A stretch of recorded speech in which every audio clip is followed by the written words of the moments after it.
Richard Haas, you were talking about how the beginning of the debate was really off-putting. Tell us about it. Yeah, I wouldn't have begun it as a Trump personality test. There's no dearth of issues out there, from foreign policy to domestic to social. I would have begun there, set the tone, be serious on the issues, rather than have this be a referendum, if you will, on one of the 11 candidates. Well, one of the 11 candidates, and that was the obsession. So I would like to just point out that yesterday I wasn't joking when I said it was going to be the Trump debate, and I wasn't joking when I said it was going to be Carly's night. I swear to you, I meant it dead serious that this was going to become the Trump debate. Yeah. And joining us by phone, Republican presidential candidate Donald Trump. Donald, you got a ton of FaceTime. Well, it was you everywhere. This is the second debate, Donald, where it was all about you. The Fox debate, now the CNN debate, all the questions, the split screens, everything. And yet you thought you were treated fairly last night. Well, I thought I was treated fairly. I thought I was on too much. I felt badly for everybody else because every question had to do with me, even the first characters. I mean, everything was about Trump, and then they go into this debate, and it was split screens all over the place. I've never seen anything like it. It was a little bit unfair to a lot of other people, frankly, but I think from my standpoint, I was treated fairly. Time Magazine just did a poll, and it had 67% say Trump won the debate. You know, so because I was listening to you when you're talking about Carly, and I thought Carly was fine, but maybe I saw it a little bit differently from the stage. But Drudge just did a poll, 60%, more than 60%, said that Trump, you know, the poll right after the debate. Right. And 60% is big when you have 15 or 16 people up there. Well, Donald, I would just like, I think Carly did a great job last night. I would just like stood out in one debate for moderators to treat you like the other candidates. Because if you're back on your heels for 3 hours straight, I'm going to get a different performance from you, and I'm talking as a Republican now who's trying to figure out who I'm going to vote for, than if you're treated like the other candidates. I know they love ratings, but it's distorted.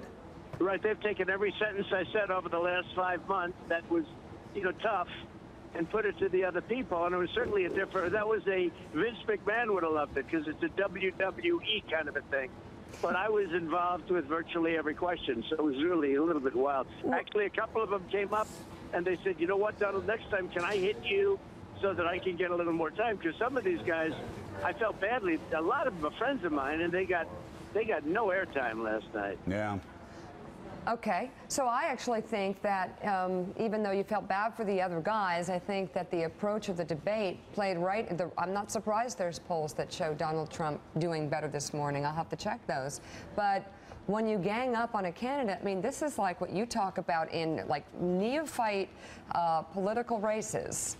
You gang up on the woman, or you gang up on one person, and that person prevails because you put them in the victim And Nicole, position. your father, what was your father's first tweet last night? You know, my dad's a big fan of yours, and he texted me 5 minutes in and said, first of all, if they've all signed a loyalty pledge, why wouldn't the answer to would you trust Donald Trump with our nuclear codes be if he's our president? Of course I will. None of them could answer that. He thought that was insulting and rude.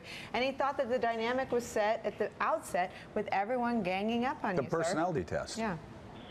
Well, I guess they looked at ratings, and somehow they figured that I get the ratings. And I will tell you that, and I've said it, that normally they'd have maybe 2 million people watching this debate. I would say last time, as you know, at Fox, that's usually a 2 million. Joe, wouldn't you say that's about a 2 million debate? Yeah. And they had 24 million, and actually the 24 million goes up after they get their final numbers. This one, I think maybe we'll get more.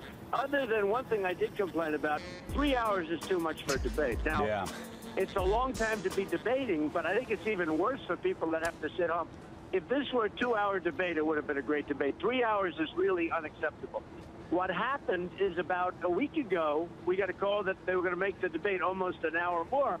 And you know what that is? That means the advertising is so dense and so deep, and they're getting tremendous numbers per minute and per half minute, that they just added another 45 minutes to an hour into the debate. That had nothing to do with anything else. So I think that was a shame because 3 hours is too much for a debate. Hey, Donald, How long is Gone with the Wind? 3 hours and 20 minutes. Right? Morning Joe is But it's 3 not hours. too much for morning television. We're tired every morning. Go ahead, Willie. I think that makes you Rhett Butler, Donald. Well, maybe. That would be not so bad. So, Donald, obviously most of the debate was about you, but as you stood up there, who else stood out to you? Were you impressed by any of the other candidates? I was. I thought there was nobody that did poorly. I think that Carly did well, but I didn't see her. You know, Joe is sort of saying, and all of us. No, it was me. And you, that Carly did very well, and I thought she did well too, but I didn't see it as standout like you did. But maybe it's a different perspective. And of course, I was being hit 15 different ways. Everything I've ever said about a woman, I got hit on that show. Right. So there's no question about that. But I didn't see that part. But I think she did well. I think Rubio did well. I don't know, you know, with specifics for a period of time. I actually think that everybody, now I'm trying to be nice when I say this because I've gotten to know some of these people and I like them, but I really think that everybody did at least pretty well. Was Jeb Bush, did Jeb Bush have more energy last night?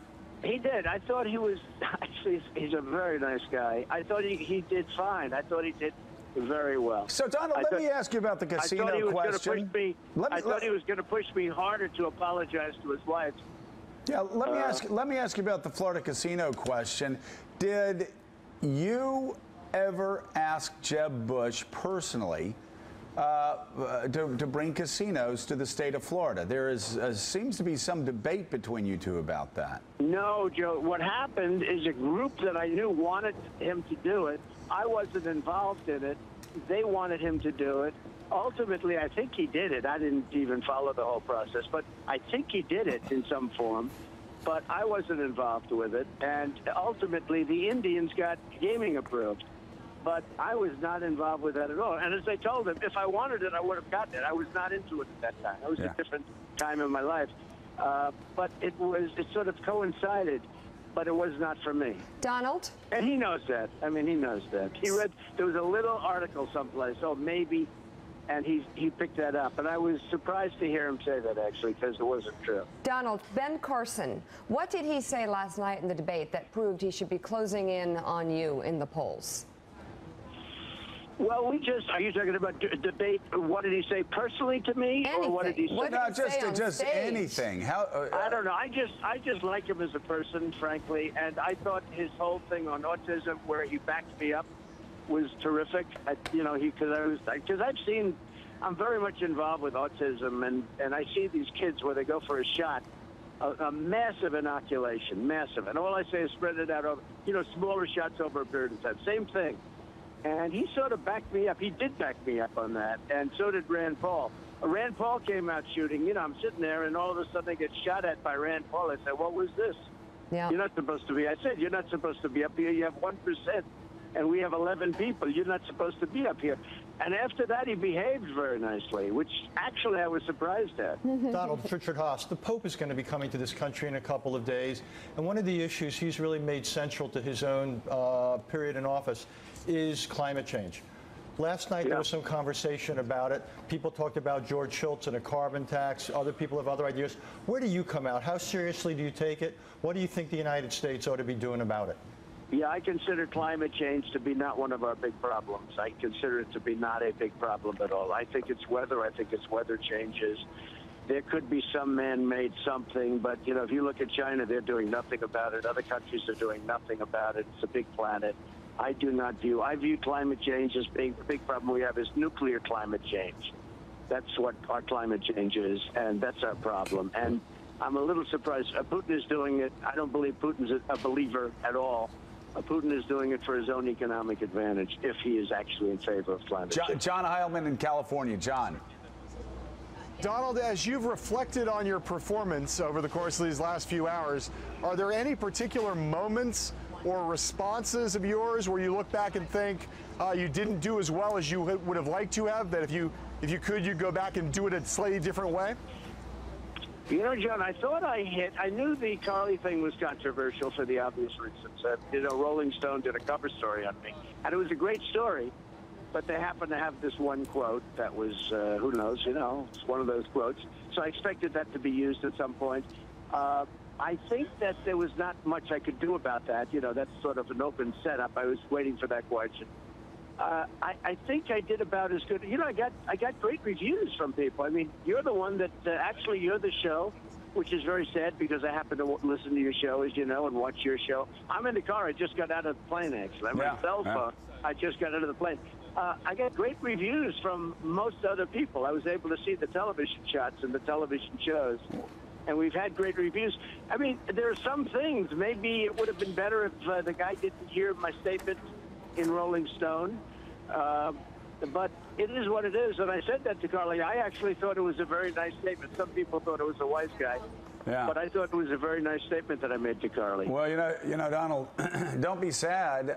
We've been talking about the moderators hammering at you nonstop. I don't think we've been actually criticizing. All we're saying is we would like to see one debate where you're treated like everybody else, and it's not a constant barrage of questions. Like you said, what did you call it? It's one gotcha question after another gotcha question. Here's a quote. Let's throw this quote at him. And as you said, Richard Haas, the first 15 minutes of this debate was what? A personality test. Trump personality test. It was the Trump debate. And it kept going pretty much right until the end. And, it was a little bit strange. And it was the statement, any statement made by me that asked the people, well, Trump said this and Trump said that. And so it was a little bit of a difficult situation to be in. But with that being said, and, then I'm just looking at the final numbers from Drudge, and I'm up to 61%. Yeah. And Time Magazine, I'm at 70%. And don't forget, that's when did you say 65%, Mika? I said you did just fine because I know what's going to happen in the polls and after actually this debate, we said the way they set it up. We said it last night after the debate, and we know you have to go, but same thing we said after the Fox debate. There's going to be an impression among your supporters and others that you were teamed up against, and because they did team up against you, and you're going to probably come out the winner. It's certainly the case with Nicole. It's the case with Nicole's dad. It's the case with my brother, and it's going to be the case with Trump fans all over the place. Well, it's very interesting. It's one of the pollsters just said, I'll go up in the ratings because the poll numbers are high on the debate, and that sort of leads to higher ratings. So we'll see what happens. Hey, look, I found it to be an amazing experience. It was very interesting. I thought it was very unfair to a lot of other people, Joe, because they didn't get any time. Exactly. A lot of people didn't get any time. Totally agree. I guess I have to be complimented because supposing it were the other way, where they didn't ask me any questions, then I'd be calling you and say I was treated very unfairly because they didn't ask me enough questions. We'll hear that from the other candidates. All right, Donald Trump, thank you so much for calling in. We greatly appreciate it. Thank you very much, folks. We will be right back.